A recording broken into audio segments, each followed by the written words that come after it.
राधे राधे। आशा करती हूँ कि आप सभी लोग खुश होंगे, स्वस्थ होंगे, मस्त होंगे। ओम नमो भगवते वासुदेवाय। आज मैं आप लोगों को कथा सुनाने जा रही हूँ। पारना कथा। एकादशी व्रत को करने के बाद में दूसरे दिन पारना व्रत कथा अवश्य ही सुननी चाहिए। आइए सुनते हैं एकादशी की व्रत पारना कथा। बहुत समय पहले की बात है। इस पृथ्वी लोक पर अम्बरीश नाम के एक महान प्रतापी, महान ज्ञानी और महान भक्त राजा राज्य करते थे। अम्बरीश राजा अपने पूरे परिवार सहित एकादशी व्रत को धारण करते थे। वह पूरे साल भर के सारे एकादशी व्रत को करते थे।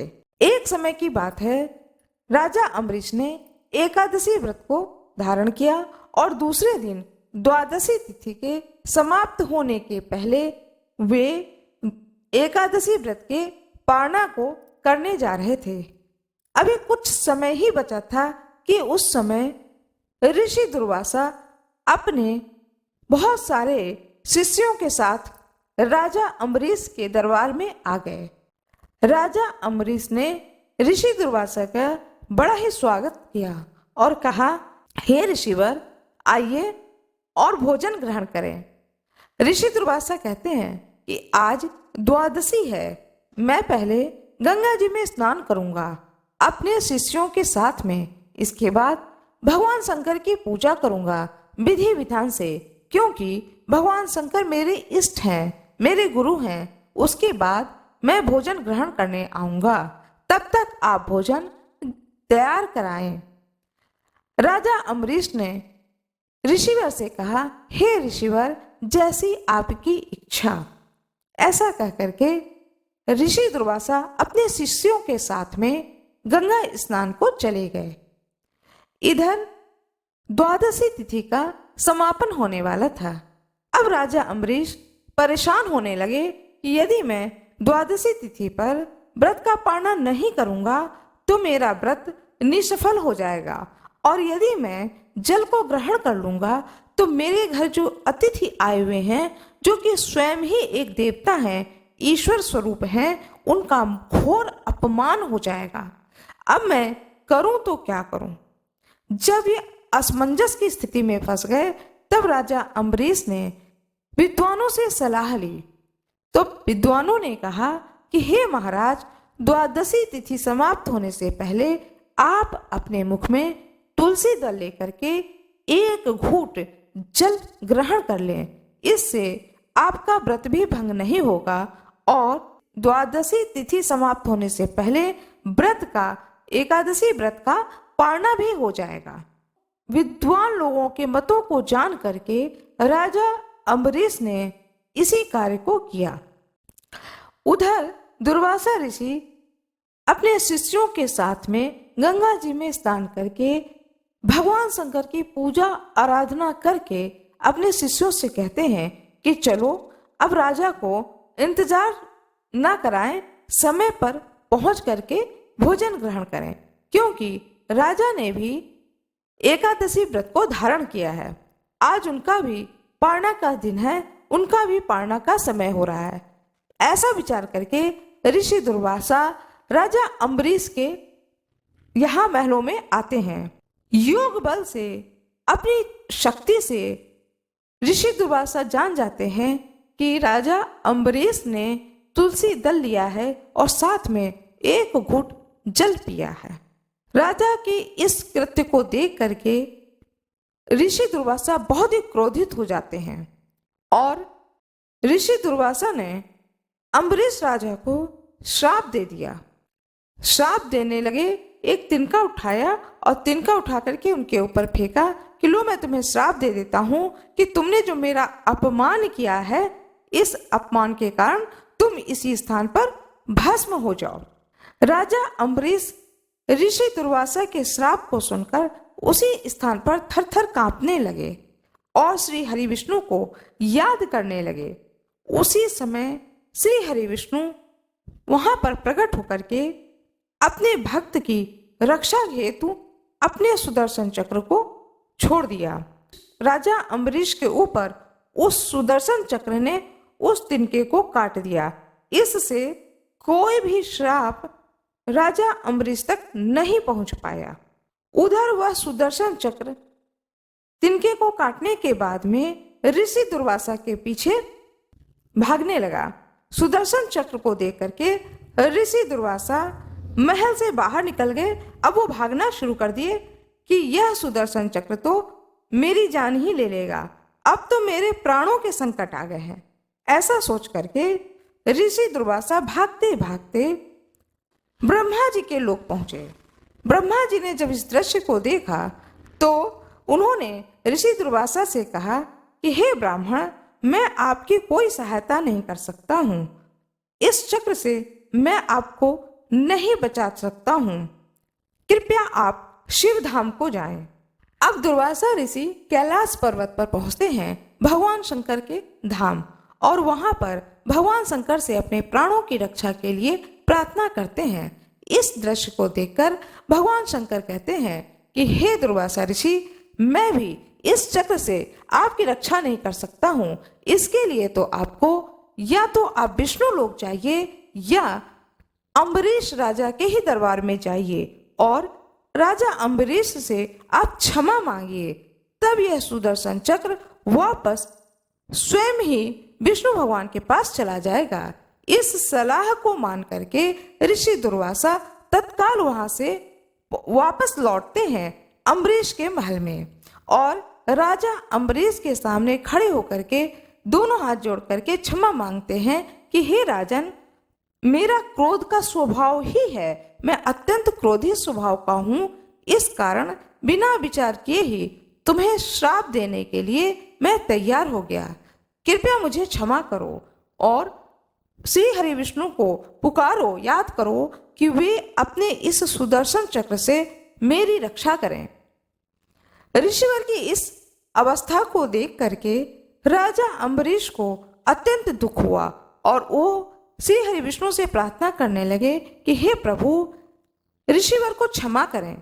तब भगवान श्री हरि विष्णु ने राजा अम्बरीश को दर्शन दिया और ऋषि दुर्वासा को दर्शन दिए और कहा कि हे ऋषिवर, जो कोई भी भक्त बड़े ही भक्ति पूर्वक श्रद्धा पूर्वक एकादशी व्रत को करता है और दूसरे दिन पूरे विधि विधान से व्रत का पालना करता है, वह भक्त मुझे अत्यंत ही प्रिय है।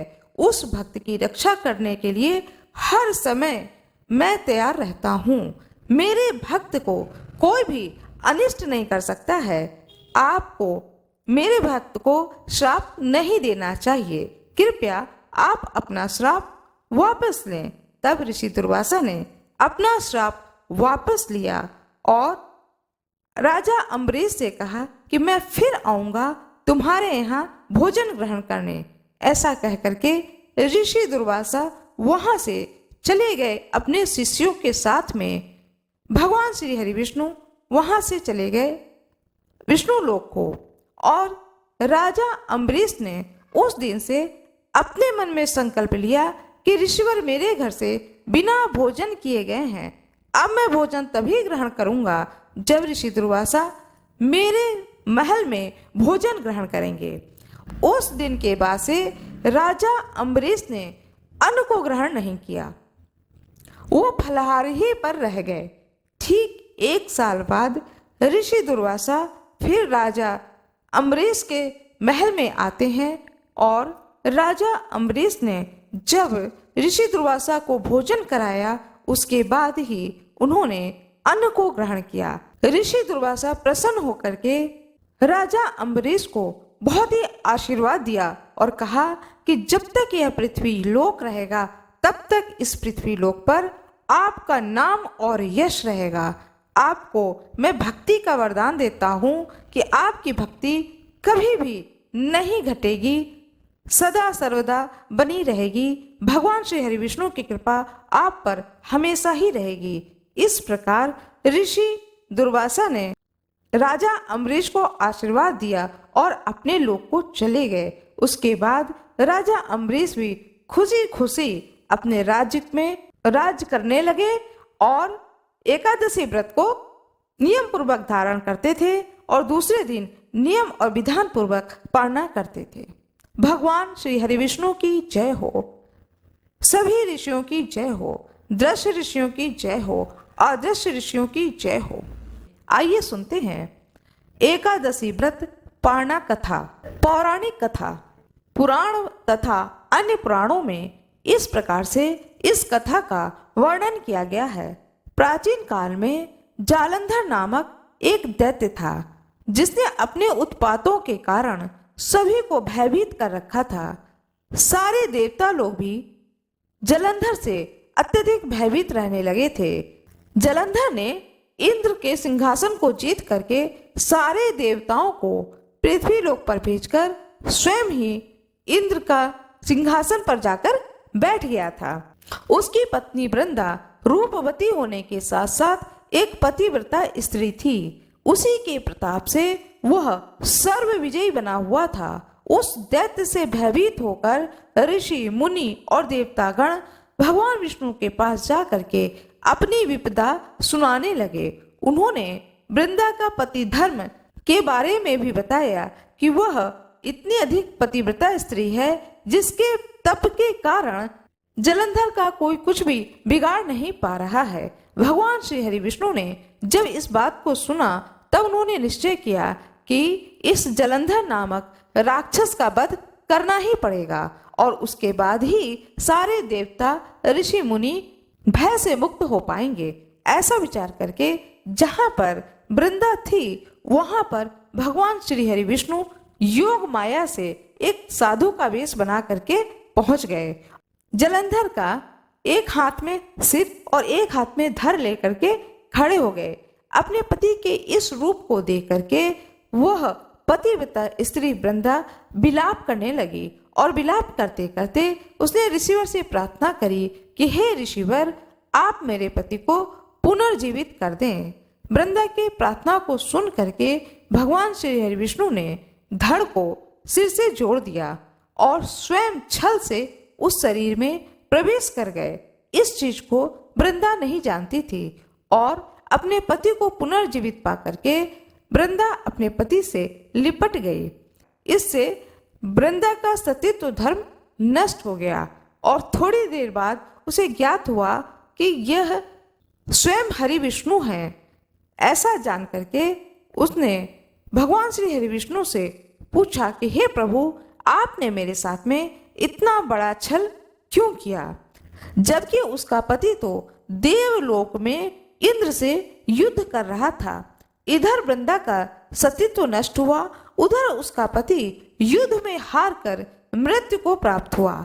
जब वृंदा को सारी वस्तु स्थिति की ज्ञान हुआ कि यह सब भगवान श्री हरि विष्णु ने छल कपट किया है उसके साथ में, तो उसे बड़ा ही क्रोध आया और क्रोधित होकर उसने भगवान श्री हरि विष्णु को श्राप दे दिया कि जिस प्रकार तुमने मुझसे छल किया है और मुझे पति का वियोगी बनाया है, ठीक उसी प्रकार तुम भी अपनी पत्नी का छल पूर्वक हरण होने पर उसके वियोग को सहने के लिए मृत्यु लोक में जन्म लोगे। इतना कह करके वृंदा अपने पति के शव के साथ उसके वियोग में तड़पती हुई सती हो गई और उस स्थान पर एक तुलसा का पौधा निकल आया। भगवान श्री हरि विष्णु ने वृंदा को आशीर्वाद दिया कि तुम मुझे लक्ष्मी से भी अत्यंत प्रिय होगी। जब मैं शालिग्राम रूप में रहूंगा तब जो कोई भी मुझ पर तुलसी की पत्ती को चढ़ाएगा तो मैं उस भक्त पर अत्यंत ही प्रसन्न होऊंगा। कहा जाता है कि शालिग्राम भगवान पर यदि तुलसी पत्र न चढ़ाया जाए तो शालिग्राम भगवान के सिर में दर्द होने लगता है। तब से भगवान श्री हरि विष्णु ने आशीर्वाद दिया कि जो कोई भी तुलसी से मेरा विवाह शालिग्राम स्वरूप से कराएगा उस भक्त पर मैं अत्यंत ही प्रसन्न होऊंगा।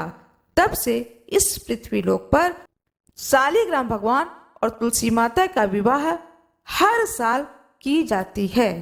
भगवान श्री हरि विष्णु की जय हो, माता तुलसी की जय हो। ओम नमो भगवते वासुदेवाय। सनातन धर्म में एकादशी व्रत का पारणा का विशेष महत्व बताया गया है। पारणा जो है वह पूर्ण विधि विधान से करना चाहिए।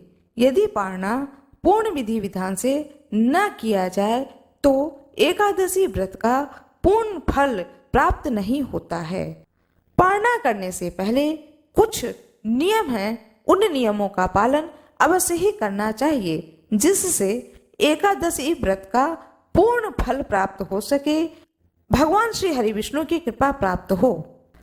दूसरे दिन प्रातःकाल स्नान ध्यान करके भगवान श्री हरि विष्णु की प्रतिमा के सामने खड़े होकर के हाथ में जल और पुष्प लेकर सर्वप्रथम भगवान श्री हरि विष्णु से प्रार्थना करनी चाहिए कि हे प्रभु, मैंने एकादशी व्रत को धारण किया, आज मैं पारणा करने जा रही हूँ। मेरे व्रत को आप स्वीकार करें, मेरे गलतियों को क्षमा करें। इस तरह से संकल्प लें। इसके बाद में भगवान श्री हरि विष्णु की विधि विधान से पूजा करें। भगवान श्री हरि विष्णु की जो भी प्रतिमा हो, मूर्ति हो, जो भी आपके पास हो, उनकी विधि विधान से पूजा करें। भोग लगाएं। भोग में तुलसी पत्र अवश्य ही रखें। कहते हैं कि द्वादशी के दिन, पारणा वाले दिन, खीर भगवान श्री हरि विष्णु को भोग में अवश्य ही लगानी चाहिए, अथवा देसी घी से निर्मित कोई भी भोग बनाकर भगवान श्री हरि विष्णु को अर्पित करें। धूप दीप जलाएं। कथा को सुने, तुलसी माता की कथा को सुने। इस प्रकार से व्रत का पारणा करना चाहिए। इस तरह से श्री हरि विष्णु की पूजा करनी चाहिए। इसके बाद में दक्षिणा अवश्य ही निकालें। यदि आप सामर्थ्यवान हो तो किसी ब्राह्मण को बुला करके ब्राह्मण भोजन कराएं। यदि ब्राह्मण भोजन नहीं हो पा रहा है तो कोई बात नहीं है, थोड़ा सा सीधा निकाल करके उसमें दक्षिणा डाल करके रख दें। बाद में शाम तक भी किसी भी ब्राह्मण को आप दान स्वरूप दे दें। यदि सामर्थ्य हो तो उस दिन जूता, चप्पल, छाता, पानी का बोतल, पानी से भरा हुआ घड़ा, इस तरह से इन चीज़ों का भी दान कर सकते हैं। फल, मिठाई, सीजनल जो फल होते हैं, फल, मिठाई यथाशक्ति दान अवश्य ही करें। एकादशी का पारणा का विधान है कि उस दिन तुलसी जी की पूजा अवश्य ही करनी चाहिए। तुलसी जी को जल दें, लेकिन जल देने से पहले माता तुलसी को प्रणाम करें और उनसे क्षमा मांगें। आप मुझ पर कृपा बनाए रखें, ऐसा बोल करके तुलसी माता में जल दें। तुलसी माता को जल देने के बाद में आप तुलसी की पत्ती को अपने मुंह में रखें, थोड़ा सा जल लें और उस तुलसी की पत्ती को चबाना नहीं है, सीधे निगल जाना है। इस प्रकार से व्रत का पारणा करें। इस प्रकार से एकादशी व्रत का पारणा करना चाहिए विधि विधान से। राधे राधे। जय श्री कृष्ण। भगवान श्री कृष्ण की जय हो। ज्येष्ठ मास शुक्ल पक्ष की एकादशी के दिन भगवान श्री कृष्ण ने देवी रुक्मणी का हरण किया था, अतः यह एकादशी रुक्मणी हरण एकादशी के नाम से भी जानी जाती है। जय श्री कृष्णा। ज्येष्ठ मास शुक्ल पक्ष की निर्जला एकादशी के महात्म्य को सुनते हैं। युधिष्ठिर जी कहते हैं भगवान श्री कृष्ण से कि हे प्रभु, ज्येष्ठ मास शुक्ल पक्ष में जो एकादशी है उसका वर्णन कीजिए। युधिष्ठिर जी के वचन को सुन करके भगवान श्री कृष्ण कहते हैं कि हे राजन, इसका वर्णन परम धर्मात्मा सत्यवती नंदन व्यास जी करेंगे, क्योंकि ये संपूर्ण शास्त्रों के ज्ञाता और वेद वेदांगों के पारंगत विद्वान हैं। तब महर्षि वेद व्यास जी भगवान श्री कृष्ण की आज्ञा को पा करके कथा और महत्व को बताते हैं पांडु नंदन को। वेद व्यास जी कहते हैं कि दोनों ही पक्षों की एकादशी को भोजन नहीं करना चाहिए। वर्ष में 24 एकादशी पड़ती हैं। सभी एकादशी का नियम पूर्वक पालन करना चाहिए और व्रत को धारण करना चाहिए। और द्वादशी तिथि पर स्नान ध्यान करके भगवान श्री केशव की पूजा करने के बाद में ब्राह्मणों को भोजन देकर अंत में स्वयं भोजन करना चाहिए। गुरु जी की बात को सुन करके भीमसेन कहते हैं कि परम बुद्धिमान पितामह, मेरी उत्तम बात को सुनिए। राजा युधिष्ठिर, माता कुंती, पत्नी द्रौपदी, अर्जुन, नकुल और सहदेव ये एकादशी को कभी भोजन नहीं करते हैं तथा मुझसे भी हमेशा यही कहते हैं कि भीमसेन, तुम भी एकादशी को खाया ना करो। किंतु मैं इन लोगों से यही कह दिया करता हूँ कि मुझसे भूख नहीं सही जाएगी। भीमसेन की बात सुन करके व्यासी ने कहा कि यदि तुम्हें स्वर्ग की प्राप्ति की इच्छा है और नरक को तुम दूषित समझते हो तो दोनों पक्षों की एकादशी को भोजन न किया करो। कलिमल समन दमन मन, राम सुजस सुख मूल, सादर सुनहि जे तिन पर, राम रहे अनुकूल। श्री रामचंद्र जी का सुंदर यश कलयुग के पापों का नाश करने वाला है, मन को दमन करने वाला है और सुख का मूल है। जो लोग इसे आदर पूर्वक सुनते हैं उन पर श्री राम जी प्रसन्न होते हैं। महर्षि व्यास जी कहते हैं कि जो भी भक्त भक्ति पूर्वक श्रद्धा पूर्वक भगवान श्री हरि विष्णु के चरणों में अपने सिर को नवाता है और इस कथा को सुनता है अथवा सुनाता है, भगवान श्री हरि विष्णु सारी मनोकामनाओं की पूर्ति करते हैं अपने भक्तों की। भीमसेन कहते हैं, हे गुरुवर, कृपया मेरी बात को सुनिए। मैं एक बार भोजन करके भी मुझसे व्रत नहीं किया जा सकता, फिर उपवास करके तो मैं रह ही कैसे सकता हूँ। मेरे उदर में वृक नामक अग्नि सदा प्रज्वलित रहती है, अतः जब मैं बहुत अधिक खाता हूँ तभी यह शांत होती है। इसलिए हे महामुने, मैं वर्ष भर में केवल एक ही उपवास कर सकता हूँ जिससे स्वर्ग की प्राप्ति सुलभ हो तथा जिसके करने से मैं कल्याण का भागी हो सकूं। ऐसा कोई एक व्रत निश्चय करके बताइए, मैं उसका यथोचित पालन करूंगा। मैं दान कर सकता हूँ, मैं जाप कर सकता हूँ, नाम जप कर सकता हूँ, किंतु मुझसे व्रत करने में बहुत कठिनता होती है। भीमसेन की बात को सुन करके महर्षि व्यास जी कहते हैं कि हे भीम सुनो, कि हे भीमसेन, ज्येष्ठ मास में जब सूर्य वृक राशि पर हो या मिथुन राशि पर हो, शुक्ल पक्ष में जो एकादशी हो उसका यत्न पूर्वक निर्जल व्रत करो। केवल कुल्ला या आचमन करने के लिए मुख में जल डाल सकते हो, उसको छोड़ करके अन्य किसी प्रकार का जल विद्वान पुरुष मुख में न डालें, अन्यथा व्रत भंग हो जाता है। एकादशी को सूर्योदय से लेकर के दूसरे दिन के सूर्योदय तक मनुष्य जल का त्याग करे तो यह व्रत पूर्ण होता है। तदंतर द्वादशी को निर्मल प्रभात काल में स्नान करके ब्राह्मणों को विधि पूर्वक जल और सुवर्ण का दान करना चाहिए। इस प्रकार सब कार्य पूरा करके जितेंद्रिय पुरुष ब्राह्मणों के साथ भोजन करे। वर्ष भर में जितनी एकादशियां होती हैं उन सब का फल निर्जला एकादशी के सेवन से मनुष्य प्राप्त कर लेता है, इसमें तनिक भी संदेह नहीं है। शंख चक्र और गदाधारी भगवान केशव ने मुझसे यह बात कही थी कि यदि मानव शव को छोड़कर एकमात्र मेरी शरण में आ जाए और एकादशी को निराहार रहे तो वह सब पापों से छूट जाता है। एकादशी व्रत करने वाले व्यक्ति के पास विशाल काय और विकराल आकृति वाले दंडधारी भयंकर यमदूत भी नहीं आते हैं। अंत काल में पीतांबरधारी सौम्य स्वभाव वाले भगवान विष्णु के दूत उस वैष्णव पुरुष को सत्यलोक ले जाते हैं। अतः निर्जला एकादशी को पूर्ण यत्न करके उपवास करना चाहिए।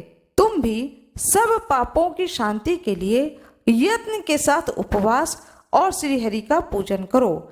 स्त्री हो या पुरुष, यदि उसने मेरु पर्वत के बराबर भी महान पाप किया हो तो भी वह सब एकादशी के प्रभाव से भस्म हो जाता है। जो मनुष्य उस दिन जल के नियम का पालन करता है वह पुण्य का भागी होता है। उसे एक एक पहर में कोटि कोटि स्वर्ण मुद्रा दान करने का फल प्राप्त होता है। सुना गया है, मनुष्य निर्जला एकादशी के दिन स्नान, दान, जप, होम आदि जो कुछ भी करता है वह सब अक्षय होता है। यह भगवान श्री कृष्ण का कथन है। निर्जला एकादशी को विधि पूर्वक उत्तम रीति से उपवास करके मानव वैष्णव पद को प्राप्त कर लेता है। जो मनुष्य एकादशी के दिन अन्न को खाता है वह पाप भोजन करता है। इस लोक में वह चांडाल के समान और मरने पर दुर्गति को प्राप्त होता है। जो ज्येष्ठ के शुक्ल पक्ष में एकादशी को उपवास करके दान देंगे वे परम पद को प्राप्त होंगे। जिन्होंने एकादशी को उपवास किया वे ब्रह्म हत्यारे, शराबी, चोर तथा गुरुद्रोही होने पर भी सब पातकों से मुक्त हो जाते हैं। हे कुंती नंदन, निर्जला एकादशी के दिन श्रद्धालु स्त्री पुरुष के लिए जो विशेष दान और कर्तव्य विहित हैं उसे सुनो। उस दिन जल में शयन करने वाले भगवान विष्णु का पूजन, जलमय धेनु का दान करना चाहिए अथवा प्रत्यक्ष धेनु या धृतमय धेनु का दान उचित है। पर्याप्त दक्षिणा और भांति भांति के मिष्ठानों द्वारा यत्न पूर्वक ब्राह्मणों को संतुष्ट करना चाहिए। ऐसे करने से ब्राह्मण अवश्य संतुष्ट होते हैं और उनके संतुष्ट होने पर श्री हरि मोक्ष प्रदान करते हैं। जिन्होंने शम, दम और दान में प्रवृत्त हो श्री हरि की पूजा और रात्रि में जागरण करते हुए इस निर्जला एकादशी का व्रत किया है, उन्होंने अपने साथ ही बीती हुई 100 पीढ़ियों को और आने वाली 100 पीढ़ियों को भगवान वासुदेव के परम धाम में पहुंचा दिया है। निर्जला एकादशी के दिन अन्न, वस्त्र, गौ, जल, सैया, सुंदर आसन, कमंडलू तथा छाता दान करना चाहिए। जो श्रेष्ठ एवं सुपात्र ब्राह्मणों को जूता दान करता है वह सोने के विमान पर बैठकर स्वर्ग लोक में प्रतिष्ठित होता है। जो इस एकादशी की महिमा को भक्ति पूर्वक सुनता है तथा जो भक्ति पूर्वक उसका वर्णन करता है वे दोनों स्वर्ग लोक में जाते हैं। चतुर्दशी युक्त अमावस को सूर्य ग्रहण के समय श्राद्ध करके मनुष्य जिस फल को प्राप्त करता है वही इसके श्रवण से भी प्राप्त होता है। पहले दंत धावन करके यह नियम लेना चाहिए कि मैं केवल भगवान केशव की प्रसन्नता के लिए एकादशी को निराहार रहकर आचमन के सिवा दूसरा जल त्याग कर दूंगा और द्वादशी को देव देवेश्वर भगवान विष्णु का पूजन करके गंध, धूप, दीप, नैवेद्य भोग लगाकर विधि पूर्वक पूजन करके घड़े का दान करके तब इस व्रत का पालना करूंगा।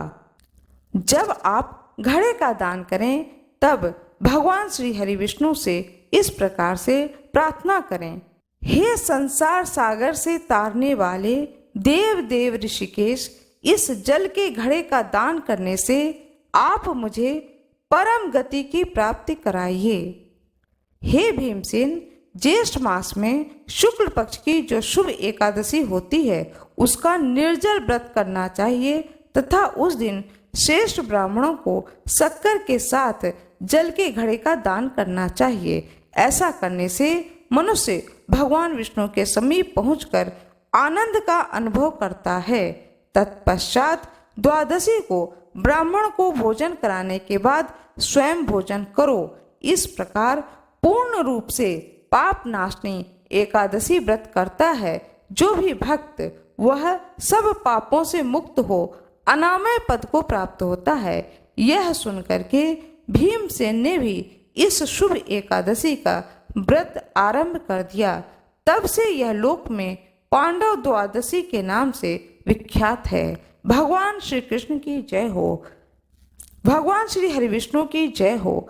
माता लक्ष्मी की जय हो। आइए प्रेम पूर्वक पारणा की कथा को सुनते हैं। भगवान श्री हरि विष्णु की जय हो। आज मैं आप लोगों को एक कथा सुनाने जा रही हूँ, तुलसी माता की कथा। कार्तिक के महीने में सब कोई तुलसी माता को सींचते हैं। सब कोई तो सींच के चले जाते थे, लेकिन एक बुढ़िया माई आती और माता तुलसी को रोजाना सींचती और तुलसी माता से कहती, सत्य की दाता मैं बिरला सींचू तेरा, तू कर निस्तारा मेरा। तुलसी माता अड़ुआ दे लड़ुआ दे, पीताम्बरा की धोती दे, मीठा मीठा घास दे, बैकुंठ का वास दे, चटके की चाल दे, पटके की मौत दे, चंदन की काठ दे, झालर के झिनकार दे, साईं का राज दे, दाल भात का जमीन दे, 11 का दिन दे, कृष्ण का कंधा दे। इतनी बात सुनकर माता तुलसी सूखने लगी। एक बार भगवान कृष्ण ने पूछा कि तुम्हारे पास तो इतनी औरतें आती हैं तुम्हें जिमाने, गातने, तुम्हें पूजने, और तुम सूखने कैसे लगी? तब तुलसी माता ने कहा कि एक बुढ़िया माई आती है जो रोजाना इतनी बात कहकर जाती है। मैं तो और सब कुछ दे दूंगी, पर आप भगवान कृष्ण के कंधा कहाँ से दूंगी? थोड़े दिन बाद वह बुढ़िया मर गई। सब उसको उठाने लगे, पर वह इतनी भारी हो गई कि उठे ही नहीं। सब कोई कहने लगे, पाप घाट की माला फेरती होगी जिससे इतनी भारी हो गई है। भगवान बूढ़े ब्राह्मण का रूप धारण करके आए और सबसे पूछने लगे कि इतनी भीड़ क्यों हो रही है। सब लोग बोले, एक बुढ़िया है जो कि मर गई है, पापनी थी, इसलिए किसी से नहीं उठती।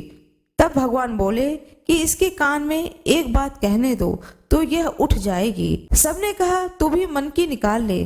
भगवान ने जाकर उसके कान में कहा, बुढ़िया माई तू बिरला सींचे मेरा, मैं करूं निस्तारा तेरा। बुढ़िया माई अड़ुआ ले गड़ुआ ले, पीताम्बर की धोती ले, मीठा मीठा घास ले, बैकुंठ का बास ले, चटके की चाल ले, पटके की मौत ले, चंदन की काठ ले, झालर की झिनकार ले, साईं का राज ले, दाल भात का जमीन ले, कृष्ण का कंधा ले। इतना सुनते ही बुढ़िया माई हल्की हो गई। भगवान ने कंधे पर लेकर के उसको गए, उसकी मुक्ति हो गई। हे तुलसी माता, जैसे उसकी मुक्ति करी है ऐसी हमारी भी मुक्ति करियो। जैसे उसको कंधा दिया है भगवान कृष्ण ने, ऐसे ही सभी को कंधा दें, इस कथा को सुनने वाले को और सुनाने वाले को। जिस प्रकार से भगवान विष्णु ने कृपा करी, उसी प्रकार से कथा सुनने वाले पर और कथा सुनाने वाले पर सदा सर्वदा भगवान विष्णु की कृपा बनी रहे। भगवान श्री हरि विष्णु की जय हो। आशा करती हूँ कि आप लोगों को यह जानकारी बहुत ही अच्छी लगी होगी।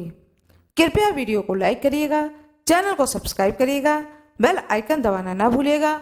आप लोगों का बहुत बहुत धन्यवाद।